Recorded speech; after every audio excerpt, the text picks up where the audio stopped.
राजस्थान विधानसभा अध्यक्ष वासुदेव देवनानी ने मंगलवार को जापान की संसद डाइट का अवलोकन किया। देवनानी ने वहां की संसदीय व्यवस्थाओं की जानकारी ली। श्री देवनानी ने जापान संसद का भवन, सदन, दीर्घाएं, सदन में सदस्यों के बैठने की व्यवस्था, सदन की कार्यप्रणाली, अपर हाउस, लोअर हाउस, अपक्ष व नापक्ष लॉबी सहित भवन के विभिन्न कक्षों और सदस्यों की ऑनलाइन उपस्थिति का अवलोकन किया। श्री देवनानी ने कहा कि जापान में सदन की प्रक्रिया एवं कार्य संचालन नियमों और वहां की परंपराओं और रीति नीति के अनुसार होता है। देवनानी ने जापान की संसद में निचले सदन जिसे प्रतिनिधि सभा कहते हैं और ऊपरी सदन जिसे पार्षदों का सदन कहा जाता है, को देखा। जनता द्वारा सीधे चुने जाने वाले सदन के सदस्यों का ये सदन विध्वसनीय विधानपालिका है। दोनों सदनों का चुनाव समांतर मतदान से होता है।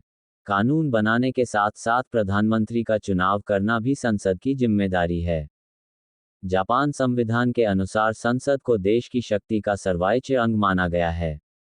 सदन का समाहन और प्रतिनिधि सभा का विघटन वहां के सम्राट द्वारा मंत्रिमंडल की सलाह पर किया जाता है। देवनानी को संसद के अधिकारियों ने बताया कि संसद के दोनों सदनों के स्थायी आदेश होते हैं और उनकी अपने सदस्यों को अनुशासन करने की जिम्मेदारी होती है। दोनों सदनों को मंत्रियों को तलब करने का अधिकार भी मिला हुआ है। हाउस ऑफ रिप्रेजेंटेटिव जापान के राष्ट्रीय सदन का निचला सदन है और हाउस ऑफ काउंसिलर्स का सदन उच्च सदन है।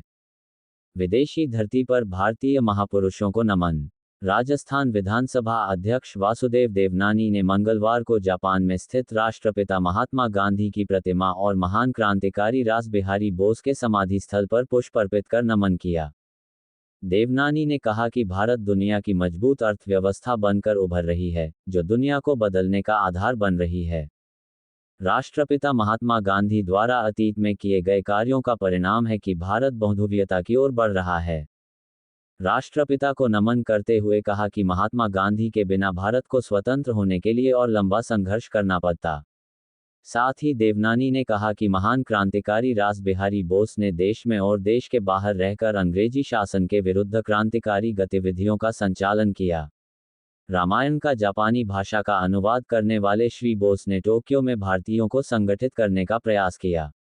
उन्होंने नेताजी सुभाष चंद्र बोस के नेतृत्व में आज़ाद हिंद फौज में रहकर भारत को आज़ाद कराने में महत्वपूर्ण भूमिका निभाई।